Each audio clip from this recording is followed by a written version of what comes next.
Hey guys, welcome to Digit.in, and what we have for you today is a list of the best gaming TVs that you can buy. Now, a lot of you have requested for list of gaming TVs for specific screen sizes, specific budgets, and we will get to those. But what the catch for today's list is, we should have reviewed the TV. So the 5 TVs we're talking about here at Digit are TVs that we have reviewed. We've experienced them, playing a lot of games on these TVs, and we're going to tell you the TVs in a very specific order, from starting with the best gaming TV that you can buy, going down to the hierarchy with the pros and cons of each. If you want to skip to a specific TV, you can of course check out the time code that's down below. So let's start off with what is the best gaming TV we've reviewed so far. It's the LG C1, LG's flagship OLED TV, one of the flagship OLED TVs this year. And the 55-inch is priced close to the 1,50,000 rupee price point. You can get it a little cheaper if you know where to look. So why is this TV the best? First of all, it's an OLED panel, which means you are getting some of the best colors, deepest blacks, and very good HDR performance, RGB HDR. The TV supports 4K at 120 Hz, and trust me when I tell you, if you want an immersive gaming experience, this is the TV you should get. Another advantage, it has all 4 HDMI inputs as HDMI 2.1, so you get auto low latency mode, VRR, 4K at 120 Hz, and RGB HDR from all the 4 ports. It also supports eARC in case you have a Dolby Atmos home theater that you want to connect to enjoy the sound from these games. Now, its settings are also very tuned towards gamers. So once you fire up the TV and start gaming and press the settings button, you get this really nice game bar at the bottom, which shows you things like frame rate, VRR support. It also has different settings for different genre of games, be it FPS, so on and so forth. So the settings of this TV are also catered towards the needs of gamers. So if you're looking for the best gaming TV that money can buy, then yes, this is the TV to consider. It may have the risk of burn-in, but if you vary the content even a little bit when you are gaming on this TV, let's say you game for a couple of hours, then watch a movie, a TV show, something on YouTube, come back to gaming, then we think you should be safe from the risk of burn-in. But nonetheless, this is, in our opinion, as of recording this video, the best gaming TV that you can buy. Moving over to number 2 is the Sony X90J that we reviewed. We've reviewed the 55-inch variant of this TV, and it has only 2 HDMI 2.1 ports, one of which is eARC. So if you have a soundbar and the consoles, you're going to have to make a choice of which one does not get the enhanced port for 4K at 120 Hz. But nonetheless, the overall performance of this TV when it comes to the colors, the input lag, and the overall experience of gaming is very, very good. Yes, as of recording this video, the VRR update for this TV is not out yet, and there have been some talk about its performance with VRR and 4K at 120 Hz. But trust me, most of the games that we play out here at Digit, apart from let's say Dirt 5 and Devil May Cry on the PS5, which are 120 Hz games, you have games like Ratchet & Clank, Ghost of Tsushima, Marvel Spider-Man, so many games that we've played on the Sony X90J. And because it has full array backlighting with local dimming, you do get very good blacks. It's a very good TV for color accuracy. The viewing angles are good. And if you are going to game in a slightly brighter room, then the OLED might have a problem of reflection, but this TV has pretty good reflection handling, and it has pretty good input lag as well. And Sony has been updating their TVs quite regularly to give you a good gaming experience overall. Yes, I know about the VRR issues, but if you are someone that doesn't necessarily want to get onto the OLED bandwagon, then this is one to consider. Remember, we're talking about TVs that we've reviewed, so even though there are other options out there, this list is about the TVs that we've reviewed here at Digit.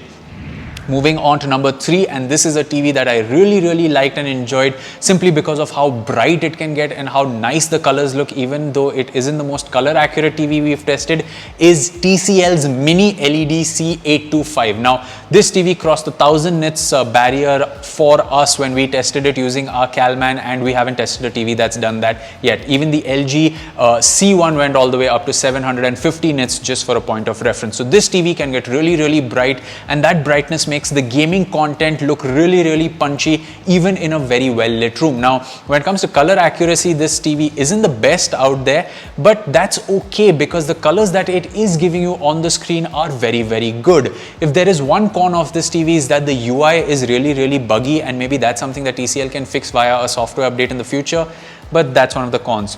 Just like the Sony X90J, this TV also comes with only 2 HDMI 2.1 ports with support for auto low latency mode, VRR, and 4K at 120 Hz. So again, you have to make a choice of only those 2 enhanced ports on this TV. Another good thing about this TV is that the sound is mastered by OnQ, and it has a little subwoofer at the back of the TV, and the speaker drivers are facing you at the bottom of the TV, so you really don't need to invest in a soundbar when you get this TV, because the sound output from the TV natively is actually really good. Now, and of course, because it's a mini LED TV, it has local dimming as well to get you good deep blacks even in a well-lit room and a dark room. It doesn't come as close to the OLED, the C1, but it comes really close, which makes it a really great option. Moving away from TVs with local dimming, our next option is the Sony X85J. We reviewed the 85-inch variant of this TV, and trust me when I tell you that even though this TV does not have local dimming, if there is a little bit of bias lighting in the room, you do not get the blooming or haloing effect. Sony's tri-luminous display again has really good colors. This TV is the sweet spot if you think the X90J is a little too expensive for you, and the X80J does not have HDMI 2.1, and if you are a gamer and you want those features, then the 85J is a good option. It's available in a number of screen sizes, but the one we reviewed was the 85-inch variant, and it did give us a larger than life gaming experience. The colors were very good out of the box, not as accurate as the X90J, but still very good colors. It is a pretty bright TV, especially considering the size. It can give you that cinematic experience, especially since we had the 85-inch variant in for review, and of course the same HDMI 2.1 features like auto low latency mode and 4K at 120 Hz. No VRR yet. VRR is supposed to come as an update later this year, but as of recording this video, it hasn't come yet. So that is something to keep in mind, but nonetheless a very good gaming TV with good sound output as well, especially for the 85-inch one that we reviewed. Last but not least is for those of you that want a large screen experience but don't want to spend the 3, 4, 5 lakhs for a very big TV, is the Mi QLED TV 75. Now, this is a 75-inch TV priced close to the 1,20,000, 1,30,000 rupee price point.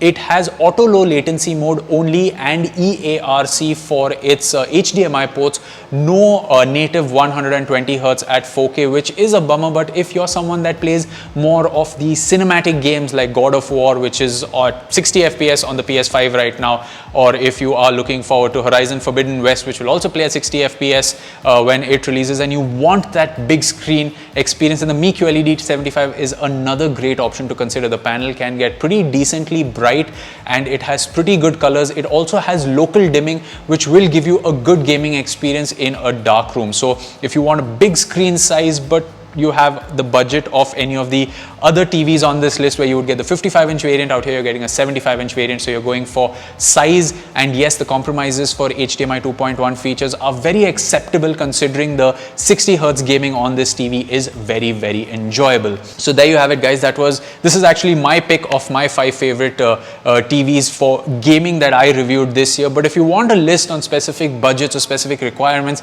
let us know in the comment section below, and we will do our best to answer them or make that list into a video. As always, subscribe to the channel for more from the world of technology. We will catch you in another video. It's goodbye for now.